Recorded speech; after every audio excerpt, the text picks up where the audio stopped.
Hi folks, I'm Alan Watt and this is Cutting Through the Matrix on May the 4th, 2014. I never prepare talks because we shouldn't have to prepare talks. The whole idea of being yourself is that you can chat about things whenever you want to chat and let the spontaneity of things come to you, because that's where creativity lies, you see. When you're simply repeating stuff that's been put out there by the big boys for you to repeat, then you're not thinking for yourselves, are you? But a few minutes ago I was thinking about weather, of course, because in Canada, where I am anyway, in Ontario, we've had about 6 months of winter. It's still ongoing to an extent because we seldom see the sun anymore. And it went rain. I knew it was going to go straight from snow into rain, because this is the new agenda with all the aerial spraying, with the chemtrails and the geoengineering is what they call it, to the top, and so on. And I remember reading years ago how from geoengineering sites and the big meetings we're having about the loading doses, how many years it would take to load the stratosphere, etc., with particulates to stop sunlight coming in or to prevent it, to reduce it. And it's interesting too when they succeeded, because when they started it off, NASA immediately put up articles about global dimming. Global dimming, you can look that up yourself from NASA, and how it's increasing every year. Well, it's due to the particulates in the atmosphere, which of course are being sprayed by the aircraft. We're living in a totally controlled environment in this day and age, for those who don't quite know that. But most of your reality is like that. It's so hyper-managed and advanced that you're living. Technically, with what we're told at the bottom, we are at the early Middle Ages in knowledge compared to where they really are today. Really are. Forget all the science books they put out, all the blurbs they put out on television about the latest thing they're investigating.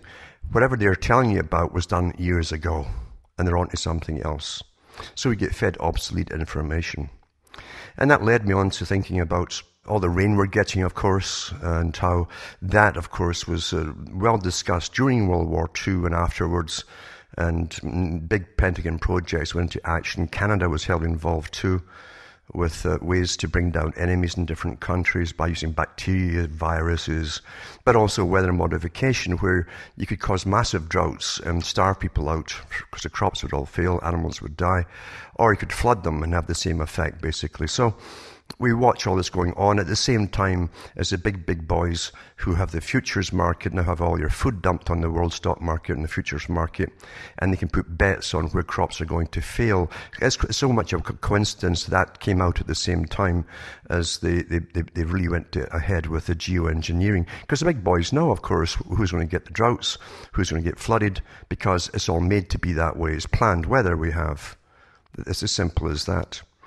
And that brought me on to another thought too, of Arthur C. Clarke. Now, Arthur C. Clarke, the science fiction fella, who was in with the big boys, of course, and he was an elitist himself.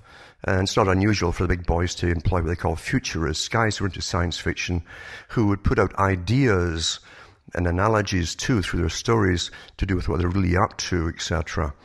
But when you go into the different statements that he also made himself, about the elite ruling in a proper scientific fashion in the future, etc., etc., you start to get the picture. But he also said that advanced science, what he meant was secret advanced science, would appear, that the effects of it would appear to the general population.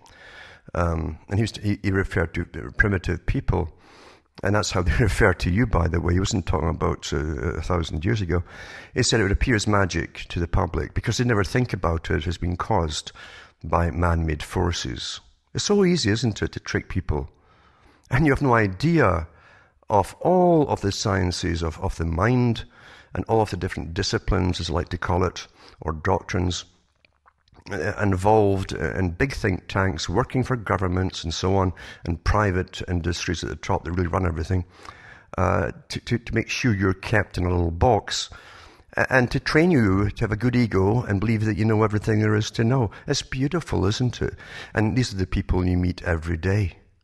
You meet them every day with that stare, the polite smile, but the eyebrows are down or lifted, just like you saw in Brave New World in the movies versions, where the primitive, as it's called, the guy who had humanity in him, love and compassion and so on, talked to these people who were artificially made, who were even their intellect was designed for them, how much they could understand, and all the information they were given was designed for them by those above them, the alpha pluses, etc.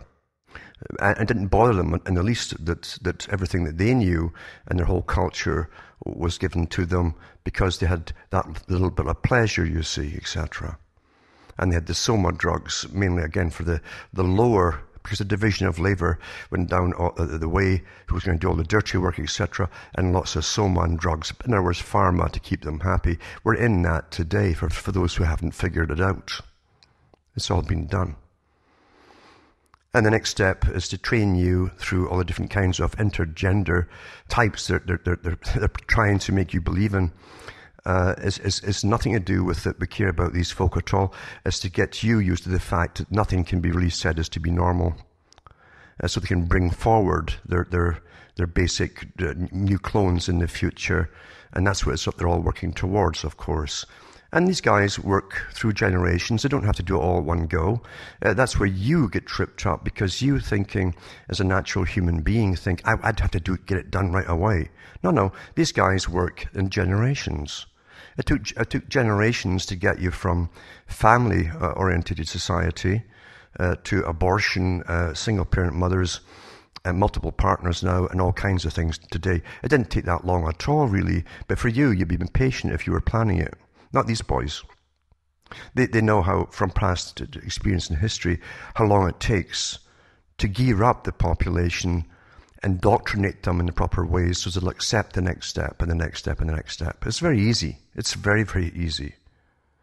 And the world's a very, very old place, and knowledge is never forgotten, folks. And mistakes are always remedied the next time they go round. Hence the need for the step-by-step process. If they miss one step, it can go awry. So they got to go through the process, and they're well aware of this. That's why it takes a bit of time.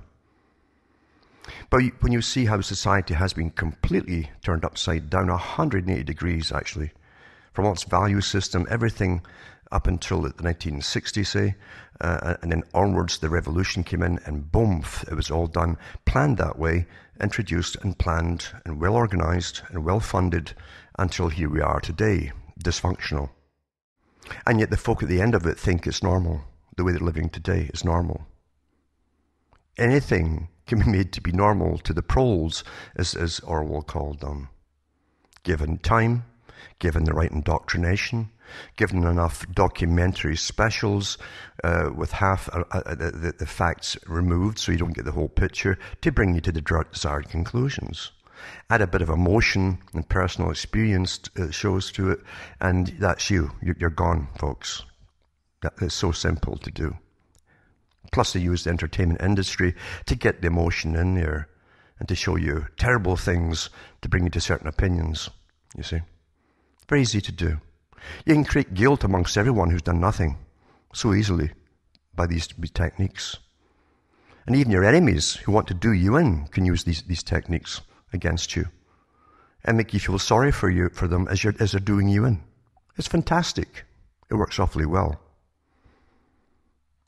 And that's why you have an authorized view of history, and you also get an authorized view of the present, where no one's trying to do you in, except maybe the latest enemy the government tells you that they have. At one time it was suddenly the Arabs, according to Bush Jr., hated you. You hadn't a clue they did that, but he told you they hated you, you see. And before that, you've had all these different presidents and prime ministers that are always in an alliance because they're all owned by the same big bankers, telling them what to say to the public to get them ready for the next war, wherever it happens to be. We're never told the facts of the war at the time, and sometimes after the fact, it doesn't matter if some of the real reasons for it come out, like grabbing oil and minerals and things like that, you see, for big private corporations. And it doesn't matter when the job's done. It really doesn't matter. That's just how the world is really run. But your present is given to you by a routine format, very simple format, with the same newscasters. They hang on to these anchor people for their whole life if they can, because that way, God knows how many millions of people have been brought up with one or two generations watching them from childhood. And Daddy wouldn't lie to you, would he? And they give you the authorized view of the present, you see, where everything's happy, and they give you little stories about communities and rural areas and things like that that are completely irrelevant and often off-key to the truth. Doesn't matter. Truth doesn't matter when it comes to creating reality for control, you see. And so folk go through their lives thinking, it's just the economy, folks. It's just tough times, and we've got to pull together. And they have no idea that nothing happens on large scales without massive planning, massive meetings, and the techniques and the plans to bring it all into action, going back and forth between different bureaucratic divisions until they got it all ironed out before they even introduce it. Nothing happens by chance. Otherwise, you see, they could lose control at the top. They're paranoid about losing control. So everything's minutely discussed. Like the free trade thing, which ended up with NAFTA, and at the same time the World Trade Organization, all set up by the one institution, by the way, which is private, by the big foundations behind them, for the whole world, to regulate the world's economy, for their own sake, for those who own it all. And we were kept out of the picture completely. And back in the 80s, they knew that when they brought China in on the free trade deals, that they're going to give all the work to China. They're going to transfer all the factories abroad. They knew they were going to give you a service economy. And a service economy is like putting a dog in a swimming pool, and it can only paddle and paddle and paddle until it tires out and it can't get out and it drowns. Economists talked about this in the 70s in Britain, when they first mentioned, if we ever get into a really a European integration system, that was all planned that way right along, but if we ever get into it, we'll have a service economy. And they explained all this too. So there's nothing new under the sun. There's no news at all when it comes to why we're in the mess we're in. Because the producing countries are the ones who survive. You got to manufacture things. Everything else is a spin-off of manufacture, you see. Importing is not. That's just service. You buy it in, you pass it around, the middlemen get all the cash pretty well, not the manufacturer and so on, or even at the store sometimes. It's the middlemen that do it all, and they're all managed by the big banking boys themselves. They have big groups that mass purchase things and so on. And then they get government departments in their pocket to make sure that they have the rights to decide on the prices for imports and etc. and all this kind of stuff. It's all done above our heads. It's kept out the news because you're not supposed to worry about such lofty things. Now, for those who think they get really all the news there is because there's so many news stations, supposedly, but they all get the news from the same sources, two sources, across the whole planet now. So we have regulated authorized news, you see. And if you notice, all the news you're getting is pretty well some other foreign country, over yonder somewhere. That's very good because it just keeps you distracted from what's happening in your own backyard. They don't want you to know what's happening in your own backyard. In fact, if you notice, since the Leveson bill and inquiry and bill went through in Britain for Muslim journalists, and you had the Finkelstein one done in Australia at the same time. These are British Commonwealth countries, remember? Britain and the Commonwealth. Canada had to have done it too, because literally there's no independent real journalism on anything. There's a bit of leeway before. All their bosses were part of the same global society, but some of the journalists were given a bit of leeway to express opinions on different characters and politicians and deals that were going on. They can't do that anymore. That's why you're getting literally, it's like the old Soviet Union. It was all just dished out from the top. And we know that's how it really works in all the so-called first world countries now. It's dished out from the top, authorized, and mainly from stuff that is way across the sea somewhere that means sweet dick all to us. It means nothing to us. Nothing at all. Because we should be worried about what's happening here, folks, your own future, you see. It's all meant to distract you from your own future and from all the stores closing down across the US and Canada and everywhere else. They're all boarded up, going out of business or are out of business. and the economy is flat, absolutely flat. You get it from all kinds of sources. I do anyway, because so many folk get in touch with me. I get a good picture of what's happening across Britain, the whole of Britain, and the UK, Europe, Australia, Canada, the States, etc. Because I get all the stories coming in. And I can make my own mind up. And it's rather evident what's going on, of course. We are being brought down. In a long-term game, of course. Long-term game. I've read the reports from the facility or group that does the projections for the future for the military, for NATO and Britain and so on. And they said eventually they'd break up countries.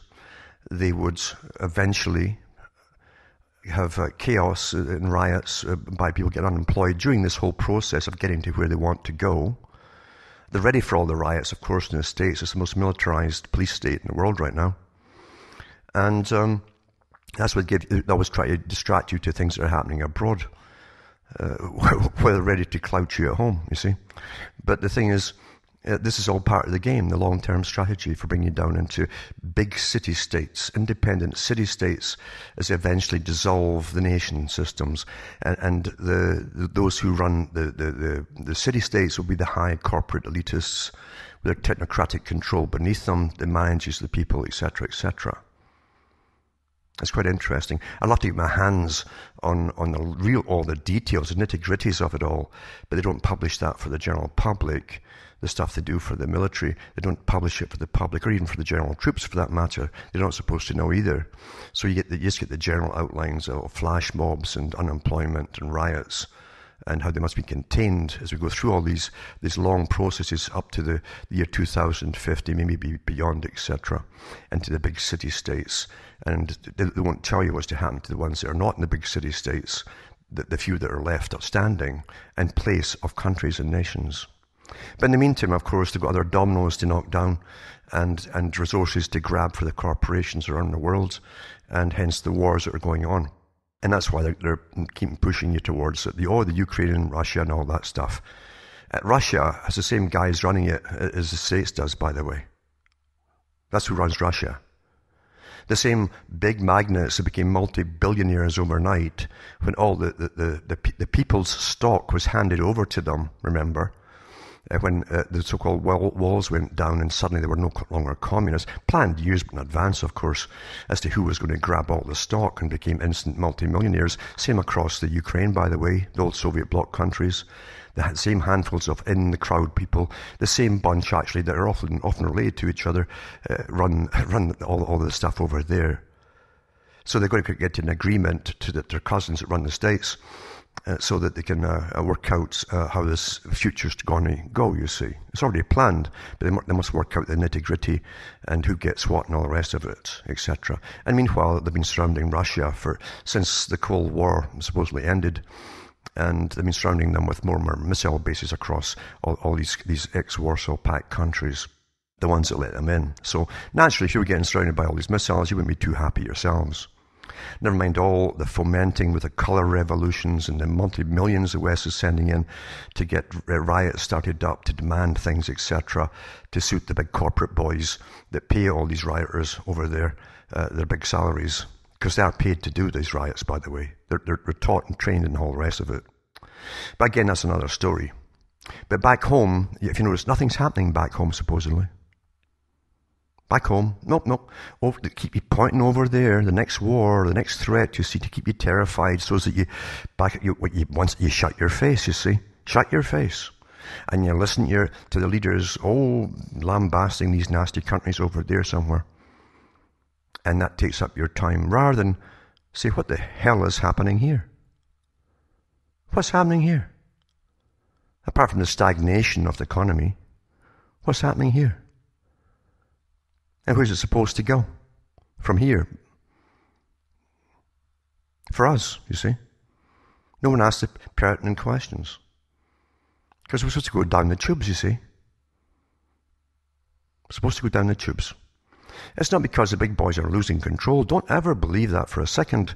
These boys have all the think tanks always planning their future to make sure they implement each stage of their future in control. Which can be completely vastly different for all you at the bottom in the next stage. But it's the same bunch running it all, coming through it, you see. Afterwards, same bunch. You have no idea how scientifically controlled we are. None at all. There's hardly an opinion in your head that has been given to you. Like the alphas and the betas and so on in Brave New World. There's hardly a thought that's been authorized for you to have. The thing is, you think it's your own opinion. And because you're stuck in this way of thinking, you see, this programmed linear way of thinking, deliberately so, it's a scientific technique, very simple to do and implement. You can't figure your way outside the box. And so what you do is you jump on the ones who are yapping about it, never questioning what they might be saying or why they're saying it, or who's maybe behind that. The whole idea that I go on about is try to get you to think for yourselves and ask the right questions for yourselves. That's what's important. You don't have to have folk agreeing with you. And it's not often even necessary to even say anything to anybody. I could tell by going to a little group, just listen to the chit-chat, if it's anything worth saying at all to them. And if there isn't, I won't. Why get frustrated? Why get them frustrated? Because you are like the primitive and Brave New World talking to them. He's trying to tell them about humanity and life and love and all and beauty to people who are listening to them all awfully politely because they're so advanced, do you think, and they know it all. And he's a primitive, so it's a kind of quaint thing. You have a primitive telling you about love and beauty. I mean, well, they're promiscuous and so on, and they have different partners every night by law, and everything they know has been authorized by their superiors, and they're quite happy with this stuck, graded system from alphas all the way down. They're quite happy with it, you see. That's their normality. You can't tell them anything. You can't tell them anything. It's impossible to tell them, well, look at this another way. Any part of their system, it's impossible to get through them. And that's what you're experiencing with most people, you see. I keep telling people, I've done from the start, don't knock yourself out trying to persuade people who don't want to hear you. Most of them can't hear you. Their indoctrination is too perfect. They don't know it. The ones they knock around with their pals will have the same opinions, exactly the same as theirs. And so they think they're normal. That's how you bounce off your ideas from folk to think you're normal. You think I'm normal? I believe in this and this. Oh, sure, yeah. And most of their talk is about TVs and shows and movies and the news that they're supposed to parrot, which they do. And therefore that's abnormal, you see. They never asked themselves what got them to this stage of what they believe is normalcy and why they accept it so readily. They think they're evolving, you see. Society's just evolving. It's like a willy-nilly thing. It just happens that way. Believe you me, if it was outside the realms of planning by the elites, it would never get off the ground. Anything that's happened for change was authorized and pushed from the top. No matter what pressure groups you thought at the bottom were pushing it, they were all paid by the big foundations. The front groups that employ thousands of armies of NGOs to push for the changes that are desired by those at the top. But the trick is to make you believe it's all your changes. Well, yeah, we won that, yeah. But there's other little truisms to do with humanity that you don't know. It isn't just indoctrination. The big think tanks that have been on the go all through the 20th century and before that too, by the way, studying all of us and going over all of history and bringing up the top professors to talk to the world meetings and so on, to find out how we ticked in the past, do we change? And of course, Plato said it too, formula. It's all formula. Whatever worked in the past, if you bring it in the proper sequence and formula that was introduced before, will work on the general population again. You see? And it does. It does. And it'll work on any culture. It's another thing too they found out in the 1800s. At one time, even the revolutionary forces of, say, Freemasonry, like the Scottish Rite of Freemasonry, which wasn't Scottish at all. But Albert Pike said it too. He said we used to gear our propaganda information. We used to gear it for male, one for male and one for the female. He said we found that the female wants, needs and desires, fantasies, etc. are the same in all cultures. And so what worked for the West will work for them all across the world. You see that happening today. We've been so minutely studied. So minutely. That's why Bernays said it too. He says we can make the changes through the female. She's the quickest one to listen to experts and change her behaviour according to the experts. And that's why they aim 90% of the magazines from all through the 20th century at women, you see. Expert says blah, blah, blah. And there they go. So minutely studied. Of course, they know all about men as well. And the more powerless they make them, the more sports they give them, so they can vicariously live out their life on the field, which they couldn't even run on, because they get no wind, you see, they're too fat. So anyway, everything's micromanaged. Every cartoon the children watch is brought up and it's filled with messages and programming. Every single one. And by the way, they always were. It isn't just a recent phenomenon. So there's another thing too I want to mention about humans. It isn't just that they can't understand you people. It isn't just that they don't want to understand you or hear you. You understand they do get upset when you're bursting their bubble. You're kind of getting to the stage of bursting their bubble, and they can turn on you viciously when the fantasies that they want to believe in, it keeps them what they think is sin. If you're going to pop that fantasy, they'll turn on you viciously too. So be awfully careful about what you do. Never offer it unless a person wants it. And they might only want a little bit of it. So stop right there and move on. But there's another thing too you've got to understand about general humanity. It's been perfectly conditioned. When you try to tell them about all the evil that's going on, the corruption through politics and business and so on, and it's in your face today, but when you want to point it out, see, what you're trying really to do is to pass on your indignation about it to them. And what really upsets you is that they're not getting indignant. And when you point out why the wars really happened and so on, up to the present time, you can't make them indignant either, because here's a little secret. See, most folk don't care. Get that through your heads. Most folk don't care who your troops are going to go slaughter today or tomorrow. They don't care.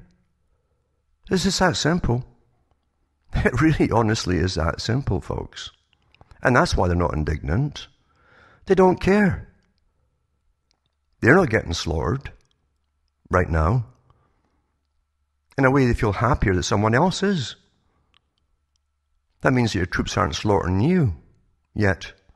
So stop thinking you just change the world by throwing the information out there and having people respond to it. That's the first thing that people who think they're just, I hate this term, waking up. It's like born again. I was born on 9/11, they'll say. I say, what do you mean you were born on 9/11? Reborn. Like a born again experience. That's reacting to things that might affect you. That's reaction. That's what that is. Most folk don't start to think about things until it affects them personally through their pocket unemployment or something like that. The rest go on as you. They don't care. They don't want to know. Don't tell me that. They want to be happy. They have been trained to be egocentric. They've been taught, as all the experts said in the 40s and 50s at the big think tanks, they train them through the schools, through the culture industry and so on, to be narcissistic and egocentric, and that they'll shun pain, all kind of pain, mental pain, whatever. Unpleasantness is pain, you see, and they'll seek pleasure. And that's what they do, most of them. And when they're doing that, they're kept in an infantile stage. In fact, they're taught to always try to be happy. Like happy, being happy, perpetually happy is a normal thing, which it is not, by the way. That all came out of the Freudian school that was meant to change the world. It was a political movement, folks, the Freudian school, for those who don't know it. Look at all the members of it. There was a particular reason it was even founded. They brought forth the whole idea as well. You work in a system, you crack down under the pressure in the system, which is crazy. You're doing some kind of rotten work you hate. You're stuck in it.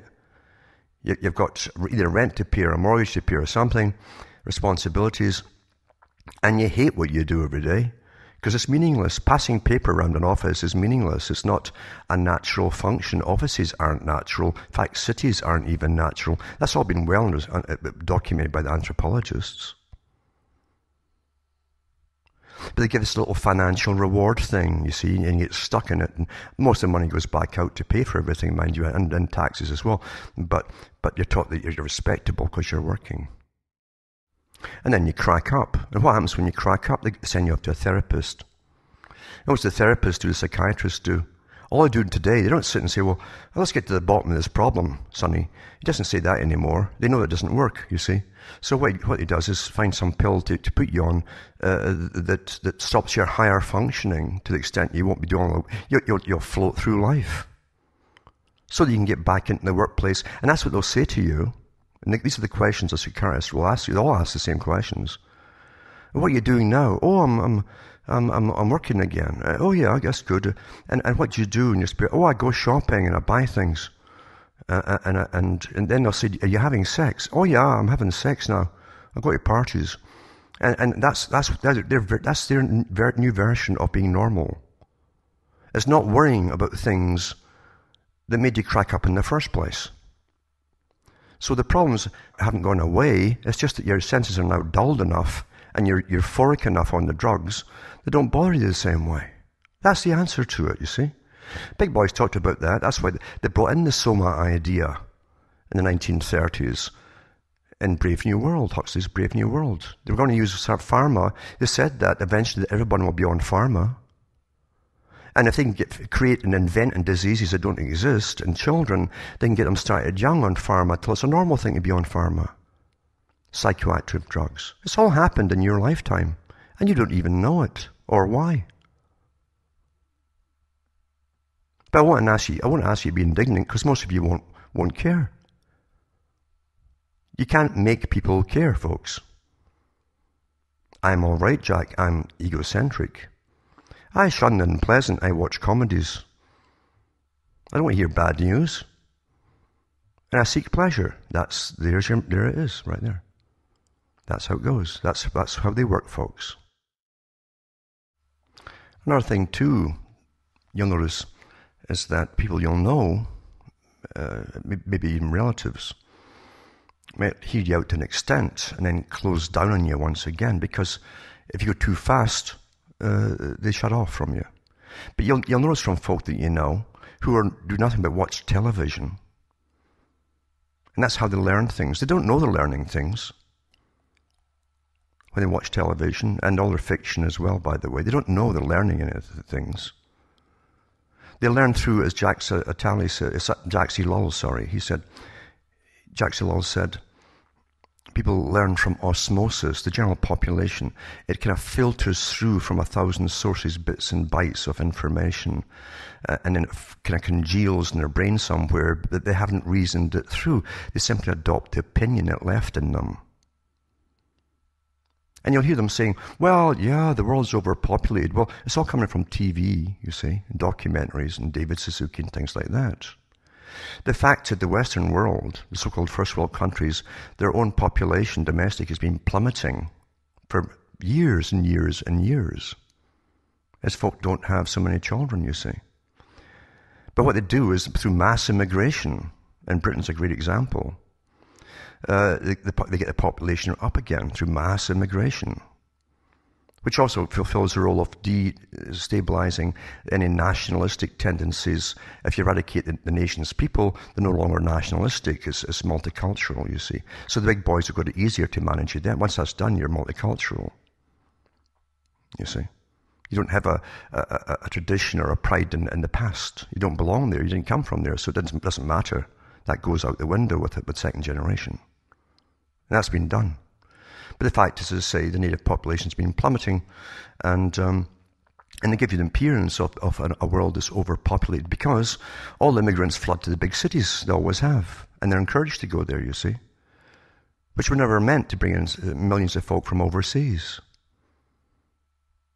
But if the population had stayed without immigration, you'd have lots and lots of empty houses and lots of empty apartments in the big cities because the native populations are declining and they're not having children, you see. So everything's planned that way.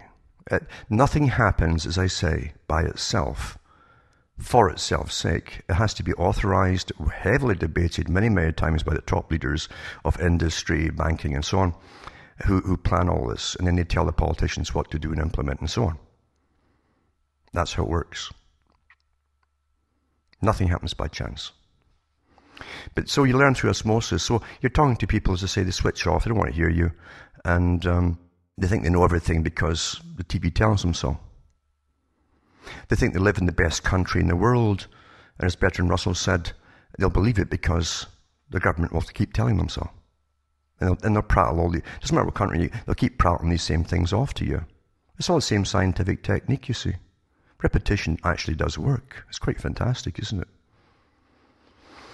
So, people really don't have minds of their own. They can be awfully pleasant people. You'll find them in all occupations and professions as well, pleasant people who can't think outside their own profession or box or that they're in, but still be very pleasant to you and to each other. They're cordial, you see. And so things just seem to flow along, even when it's really breaking down. It still flows along to an extent. We're so micromanaged, it's just unbelievable. But most folk, as I say, don't want to know. They've been totally conditioned.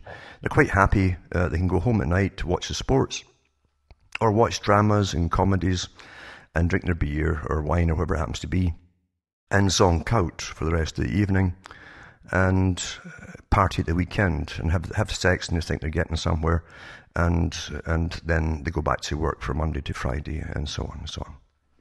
That's their life, and they think it's normal because everyone else is doing it too. But don't try and upset their little bubble because you'll get signs. They give you signs. They don't want it burst, and they will become vehement towards you at the threat of you even scratching their bubble and bursting it. They really don't care. Most folk don't care, folks. That's as simple as that. And I've done all the studies on these things too. Lots and lots, thousands of studies, ongoing, about situations in psychology, how people behave in this situation, that situation, all these situations, over and over and over again, ad nauseum.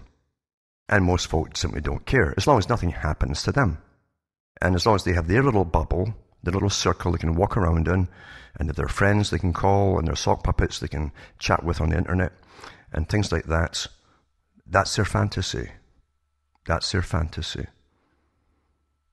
When you tell them that most of their friends don't exist, they're actually sock puppets by computers run by military and Pentagon and so on, it doesn't faze them either. It doesn't faze them at all. They don't care. And that's why many, many different levels that George Orwell said the proles don't count.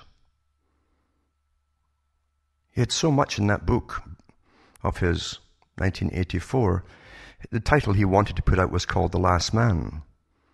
I mean, the last sentient man that could think and question. But it was his publisher that wanted to call it 1984 because he was going to publish it in 1948. Just change the numbers. But so many levels, Orwell was telling you things. So many different levels. But the proles don't count. Meaning that the proles never have political power. Don't ever fall for all the left-wing nonsense, because everyone who leads the left wing and all the left-wing organizations are paid and put in by the big foundations, the biggest multi-billionaires and trillionaires in the world. That's who puts them in and runs them. So the proles don't count. They're powerless. It's all about power. And at the very top of the pyramid, money is power. Don't ever forget that. And the ability to make and dispense money and decide how much is worth today or tomorrow is incredible power. And then that's where everything else falls into line underneath that. Because they all use money. That's how the world really is. But as I say, Orwell tried to tell about the Proles. The Proles don't count. He has that through the book in different places and in the movies versions as well. Proles don't count. The Proles in 1984 were flooded with entertainment. Their music was all written by machines. If you listen to the music today, folks, as they brought you down this level, down into the rap until you don't even need musical instruments anymore, and then to where it is today, electronics. You can buy the programs, you don't even need to make melodies up, and so on. And machines and so on even turned out the porno industry, because they must get porno into big time to keep them rutting like rabbits. If they're rutting like rabbits, they think they're winning. Their egos are involved. Oh, he chose me that night because he really likes me, I'm better than the rest. And vice versa, you see. Such a simple predatory behavior that's pushed to the maximum. So your basic instincts are used against you, and you don't even know they're being used against you because you think you're winning. It's all psychology.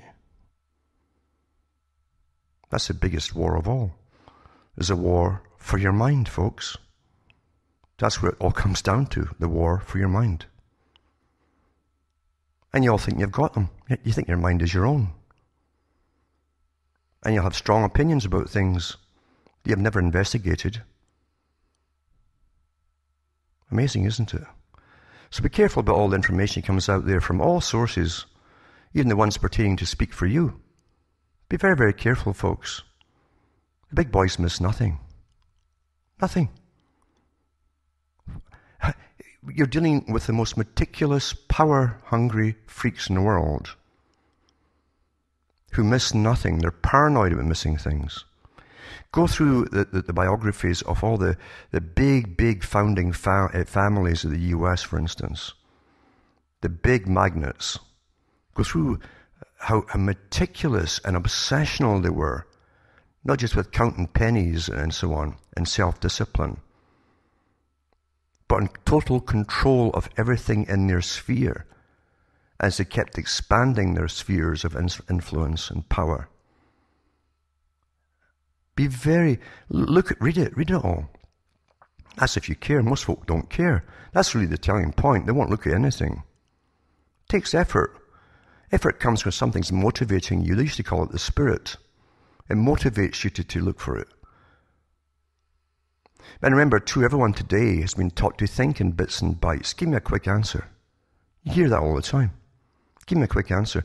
I've been on many radio shows, and I understand how people's minds think, and ordinary, decent folk, and how they think, and so on.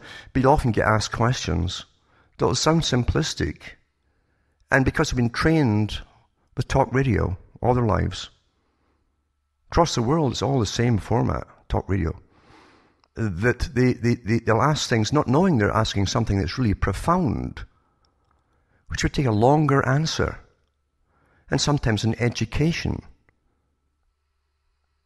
to get them to a level to give them the proper answer that they then could understand.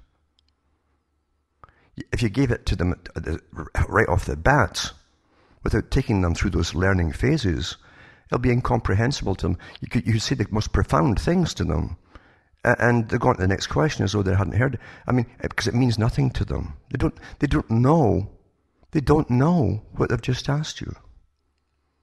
I find that all the time, and that's the hardest thing for me, is to debate how much to tell them and what not to say to them.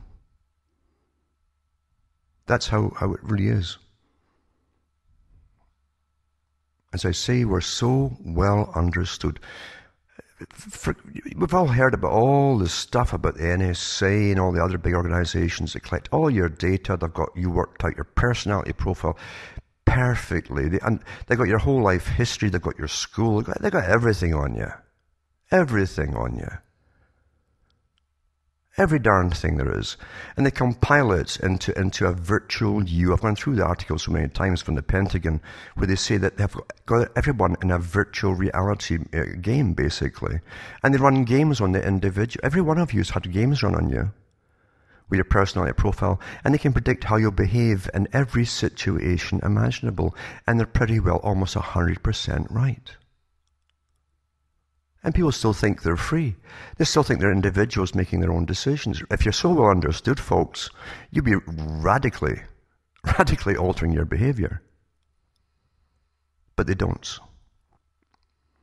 There's a kind of comfort in sameness, isn't there? Everything's the same, I'm the same. There's a comfort there. That's what it's like being in a depression. Some folk actually enjoy being in a depression, apart from the attention they get and so on, but they actually enjoy being in that space of self-pity. It becomes addictive, and I really mean that. It can become addictive to them to be in self-pity. And it's familiar. The more it happens, the more it's familiar to them. And they can go into the little world of self-pity and depression, abject depression, and get pills or whatever. But there's much more to what happens to people than you think or are being told as to why, all the whys of things. As I say, the war is on your mind because someone else wants to control it. If you're not in charge of it, somebody else will be. And the biggest temptation people have today is to follow some camp or another, because you see, that's how humans are. So well studied. From the present to the ancient. What camp are you in? What do you believe? Well, I'm a follower of so-and-so. Then they'll parrot off to you everything that their leader says.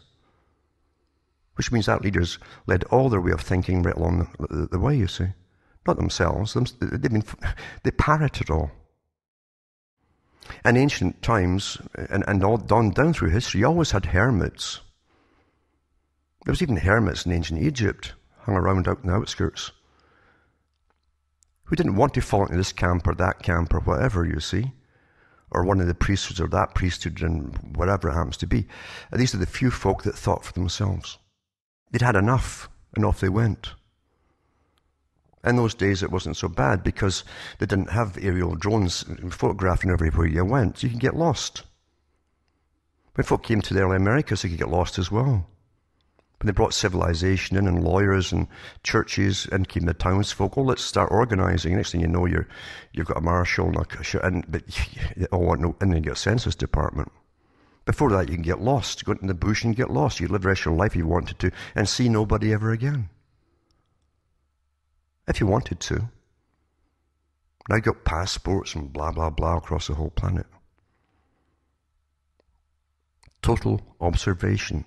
In a totally observed society, international, global, everyone must be predictable for power to maintain itself. Everybody. That means every little amoeba there is. That's all of us, folks. So in ancient times, as I say, in Middle Ages, folk would go off, and sometimes we would come and chat to them. You find that in India, for instance, some guy in a cave somewhere, in Greece as well, ancient Greece. And they'd ask some questions, because sometimes what these guys would say was kind of profound, because it was outside the box. They were thinking for themselves. They weren't getting here's the news for the masses today, here's what they're going to prattle and regurgitate. So they asked some questions, and it was kind of fascinating. So sometimes they'd bring them food and things, and that kept them alive. And if it got too much for the hermit, he'd move on somewhere else and try to get lost for a while again. Peace of mind. What some folk would give today to get peace of mind and that kind of privacy. You can't get it now, can you? Rules, regulations, and red tape and all the rest of it. But that's what hermits did. But the first thing people would ask them was, what do you believe in? What camp are you in? What camp? This one or that one? And the hermit would, if he was very wise, which most of them were, of course, because it survived. If not, the mob would kill them. But they'd say, so they'd be very diplomatic in their answers to the mob. You don't want to offend anybody who's already in a camp, you see. That's how the mob reacts. They get rather nasty. If you were to especially if you burst your bubble, But very few folk want that. In fact, I remember many years ago when I was reading a book on Canada, and it was to do with, I think it was one of the Inuits, it was early Eskimos as they're popularly called by the world, up in the north of Canada, who needed an operation. in the hospital. So they flew him down to Toronto, and they had to sedate the guy the whole time he was in Toronto in the hospital, because this guy was brought up in a bare tundra of snow and ice for a good part of the year. Pretty treeless as well, no trees. And suddenly he's in a city where everything is incredible noise. Not only noise from the people and the honking of cars and sirens and all the rest, and traffic, but also the noise that folk had on through radios and everything. Because his world was one of quietness, and the only voices you hear were for other people that would come up and chat to you, or the wind coming across the snow and so on, or the occasional animal. That was his normalcy. That's how he thought and felt happy. That's where he felt happy in his own environments. Trees, they took him to see the trees, some forest, freaked him out. Completely freaked him out because he felt utterly claustrophobic. He wasn't used to trees where he came from. He knew they weren't going to do him any harm, these trees, but it just freaked him out. It was outside his ken, his realm of knowing and understanding, you see. Freaked him out. You find the sociological studies have done over and over and over again with different peoples, and believe you me, every nation, every people in the world has been well understood. And that's why often the enemies of other folk do is study. And sometimes we all have even one enemy.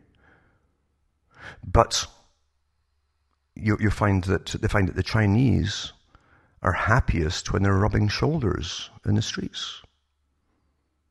They like crowds. They feel uncomfortable away from that. Away from that as the abnormal to them. The solitude thing is abnormal. So they prefer being amongst themselves. It's interesting just to go through all the different studies being done on different people over and over and over again. Any change in cultures, the controllers want to know. Because it has to be authorized by them or it doesn't happen at all. But it's the same with people with information. In the first world countries, we've been overdosed since birth with information. Information isn't truth, folks. It's just information. It's data. It can be lies. It can be complete fiction. In fact, most of our folks actually, their lives are spent more in fiction than reality. And even the fiction is weaponized with all its PC updates and so on, and things, that's terrible that happened to that person. Why did it bash that person up and all that? And you're getting your little guilt trips given on you that you've never even participated in, but you take it nonetheless. It's done scientifically. It's perfect, actually. They've even done surveys. They always do surveys after these series are out, where they put all the PC updates in it, to see how it's affecting people. Has it worked properly on them? Are their opinions changing? Etc. Through fiction. And yet if you ask all these folk, do you know how you got these ideas? Oh no, I just think it's right. And so they'll give you their opinions on things which aren't their opinions at all. It's all been brainwashed into them. The best brainwashing is when you don't even know you're being brainwashed. And that's what they say about people who are brainwashed. They don't know they've been. That is perfect brainwashing. So think about it. Who owns your brain, your mind? Who owns it? A lot of folk, if you tell them all this stuff, they don't want to know. They don't even want to know if someone else owns it, or even other ones have shares in it, divvying up into shares. They don't want to know. It makes them uncomfortable. Again, egocentric and egocentronic behaviour. They shun the unpleasant. Shun it. I don't want to know that. What's that? It makes me feel unhappy. And seek pleasure. That's why at parties and things, you can sit and stand and mingle and all that. Depends what kind of class or party you go to. Because in the upper classes, you stand and you mingle, and you sip your wine and champagne. But the topics are always the same. They're irrelevant, not the happy topics. But totally irrelevant because it's a cover, a smokescreen, you see. The little happy topics. Just folk just want to be happy. And plus they want to be good predators as they eye each other up, you see. for the genders and all the rest of it, who wants to be with whom and blah, blah. Predatory behaviour. But they don't want anything serious when they're all happy and smiling. Don't we hear? And whoa, that's a downer, man. That's how people are. And what the mistake is too, being aware of things shouldn't destroy you. It should make you more free than you are, free indeed in your mind. It's always meant that in the ancient religions and mystery religions too. It's always meant the same meaning. It doesn't free you physically, because you're in the same system as everyone else, but at least you know what's happening, and your mind is your own. And it's like a pleasure in being able to think for yourself. And it doesn't mean you have to instantly go out and evangelize everybody either, you see.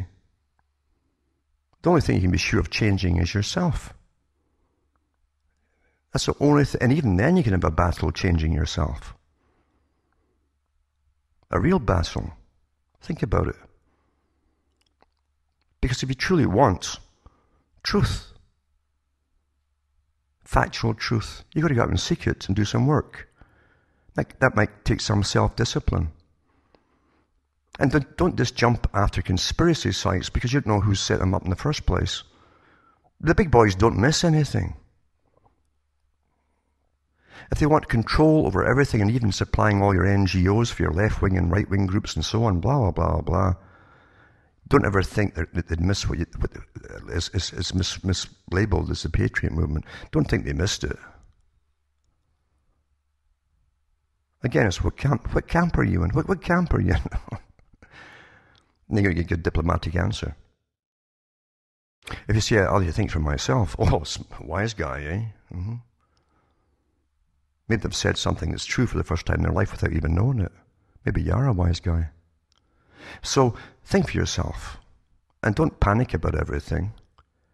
It is boring, mind you, because the more you know, nothing will surprise you as to what happens with the next step and the next step and the next step, and all different plans are ongoing at the same time. And don't think your one little brain can keep up with it all. Don't try. That will crack you up. You can't look for world meetings on a daily basis and find 2,000 NGOs across all the world meeting that particular day on different things. If you can find them information even, you can't keep up with all of that. Accept the fact that the big controllers at the top miss nothing. They have all the power and money in the world, and they have all these NGOs working with under massive bureaucratic centralized control, all working daily together with the think tanks and so on, and the big money boys at the top. Always remember the pyramid structure.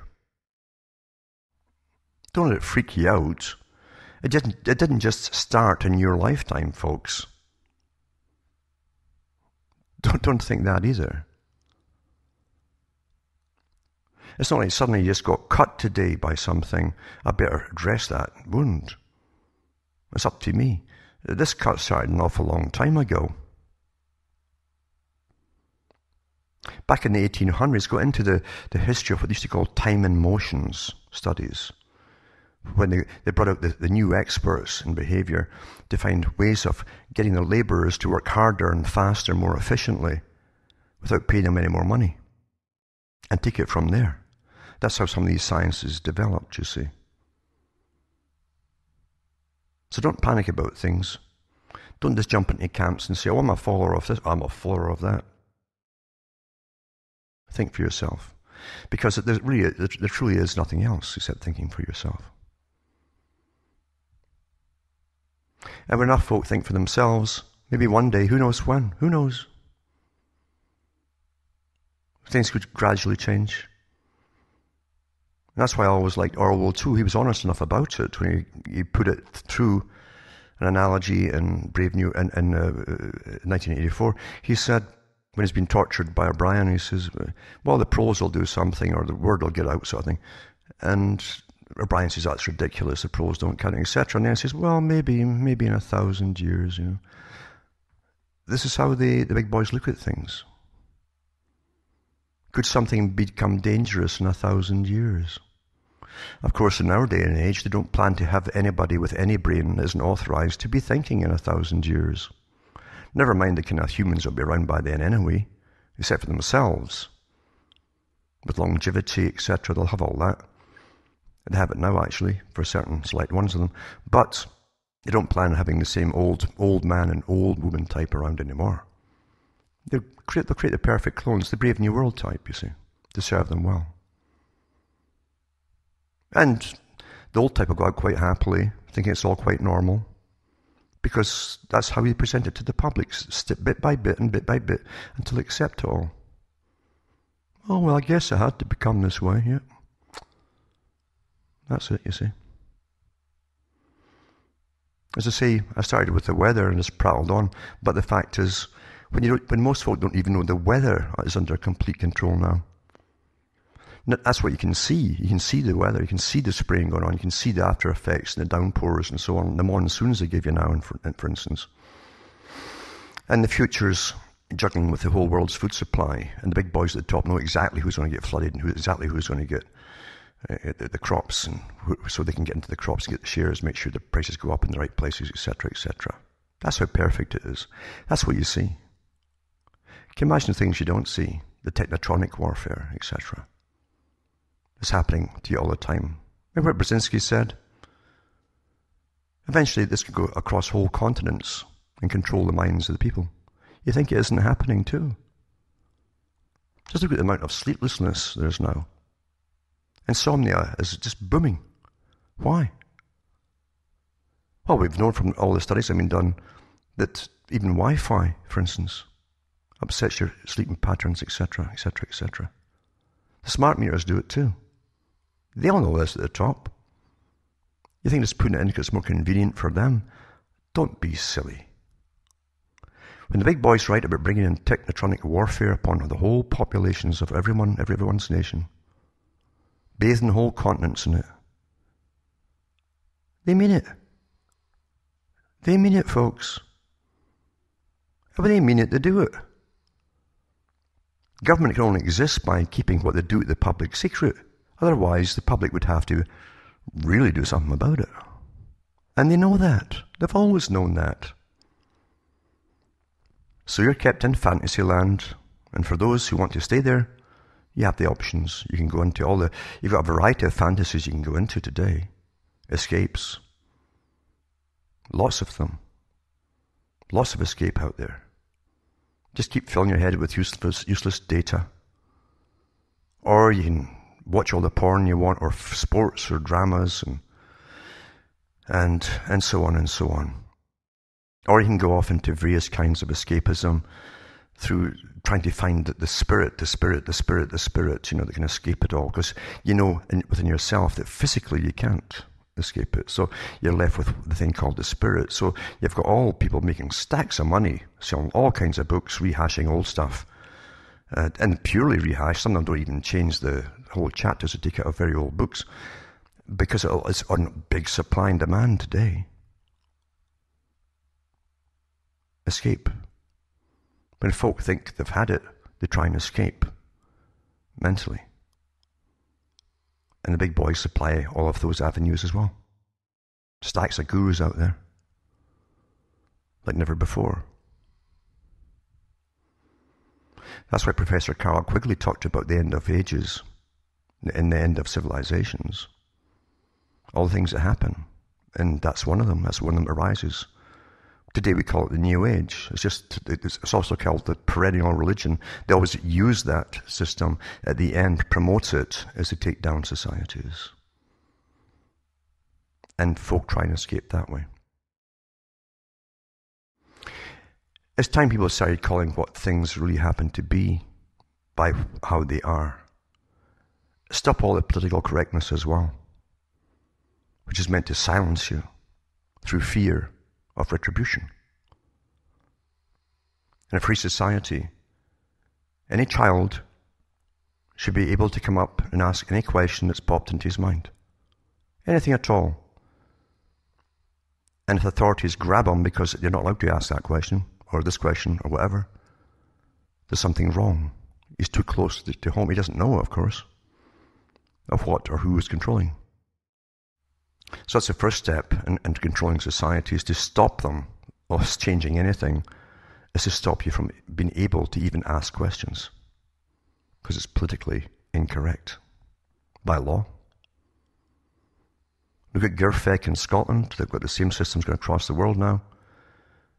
Mandated child advocates supplied by government to monitor every child throughout their childhood from the age of a couple of months onwards.